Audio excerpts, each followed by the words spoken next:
নমস্কার বন্ধুরা, কেমন আছেন? আজকে একটা রেসিপি ব্লগ নিয়ে চলে এসেছি আর আশা করব আপনারা সকলে ভালো আছেন। আর আমার ব্লগে আপনাদেরকে অনেক অনেক স্বাগত। আজকে রেসিপির জন্য যেগুলো আমার লাগবে সেগুলো প্রথমে তোমাদের বলে দিই।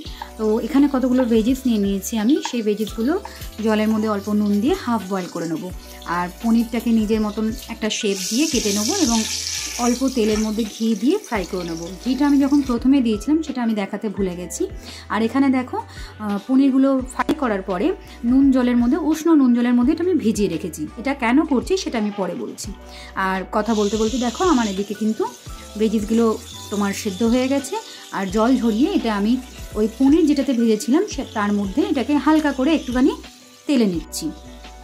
এবার বলে রাখি, আমরা যে জলটার মধ্যে পনিরগুলো ভিজিয়েছিলাম সেই জলটা আমরা রেখে দেবো।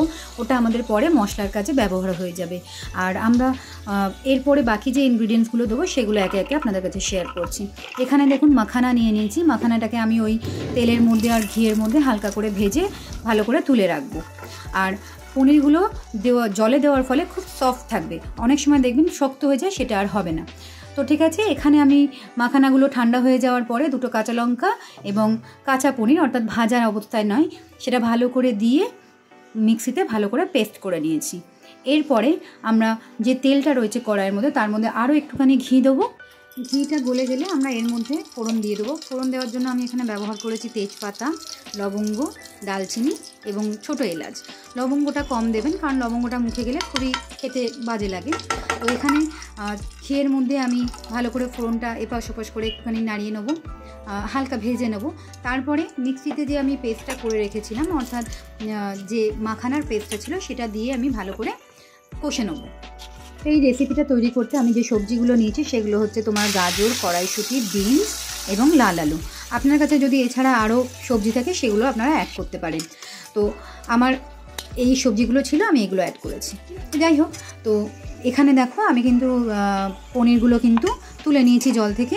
আর যে জলটা ছিল সেটা কিন্তু মিক্সিং জারের মধ্যে দিয়ে দিয়েছি, কারণ যতটা পেস্ট আছে সেটা পুরোপুরি মিশিয়ে নিয়ে নেব। আর ওই মিক্সচারের মধ্যে, অর্থাৎ কড়াইতে মিক্সচার দেওয়ার পরে আমরা এখানে আস্তে আস্তে তোমার যে মশলাগুলো লাগছে সেগুলো দিয়ে দিচ্ছি।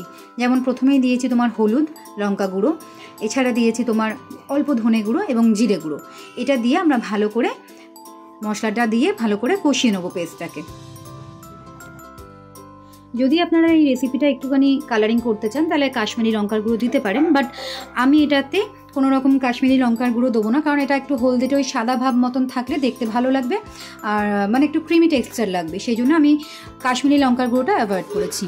আর এরপরে এর মধ্যে অল্প একটু চিনি দিয়ে দেবো, এতে রঙটা আরও সুন্দর হয় এবং তরকারির স্বাদটা যেন আরেকটু এনহ্যান্স হয়ে যায়। আর আমরা বাঙালিরা মোটামুটি সব তরকারিতে একটু চিনি দিই, তাই না? তো চলো এইভাবে আমি ভালো করে কষাতে থাকবো। আর এরপরে দিয়ে নিচ্ছি আমার বাড়িতে তৈরি করা টমেটো পিউরি।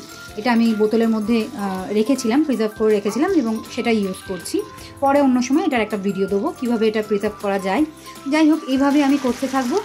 এরপরে দিয়ে দেবো স্বাদ মতো নুন। নুনটা কিন্তু আমি সবার শেষেই দেবো, কারণ প্রত্যেকটা সবজিতে নুন দেওয়া ছিল যখন সেদ্ধ করা হয়েছিল, এবং পনিরেও কিন্তু নুন দিয়েই সেদ্ধ করা হয়েছিল, মানে জলে ডোবানো হয়েছিল, সেদ্ধ না, ফ্রাই করার পরে যখন জলে ডুবিয়ে রেখেছিলাম। তো দেখো, এরপরে যখন মিক্সচারটা থেকে তেল ছেড়ে আসবে তারপরে কিন্তু আমরা গুঁড়ো দুধ দিয়ে দেবো। গুঁড়ো দুধটা কিন্তু ডিরেক্টলি এইভাবেই দেবো, তাহলে কিন্তু স্বাদটা আরও ভালো আসবে। তো পরিমাণ তোমাদের যেমন থাকবে সেই রকমভাবেই গুঁড়ো দুধের পরিমাণটা দিতে হবে। এইভাবে দিয়ে ভালো করে নেড়ে চেড়ে 5 মিনিট স্লো আঁচে রেখে একটুখানি রান্না করে নেবো। তো এখানে দেখতেই পাচ্ছ রান্নাটা আমাদের একদম শেষের পথে, কত সুন্দরভাবে তরকারি থেকে তেল ছেড়ে দিয়েছে একদম। এতক্ষণ রান্না করলাম বটে, রেসিপিটার নাম বললাম না। তো এই রেসিপিটা হচ্ছে পনির মাখানা রেসিপি, যেটা আমাদের বিনা আদা, রসুন এবং পেঁয়াজে করা হয়েছে। যারা নিরামিষই পছন্দ করেন তারা অনায়াসে কিন্তু এই রেসিপিটা ট্রাই করতেই পারেন। আর কথা দিচ্ছি খুবই ভালো লাগবে, একবার হলেও ট্রাই করবেন। এরপরে আমরা ভেজে রাখা পনিরগুলো দিয়ে ভালো করে নাড়িয়ে একটু ঢেকে রাখবো। আর অল্প একটু মাখানা ফ্রাই তুলে রেখেছিলাম, সেটাও আমি ওর মধ্যে মিক্স করে দিলাম। ব্যাস, আমাদের রান্না কমপ্লিট। তো আজকে পনির মাখানা রেসিপি আপনাদের কেমন লাগলো অতি অবশ্যই জানাবেন। আর এই রেসিপিটা কিন্তু ফ্রাইড রাইস, পোলাও, রুটি, পরোটার সাথে খুব ভালো যায়। তো সাথে থাকবেন, দেখা হচ্ছে আবার নতুন ভিডিওর সাথে। টাটা।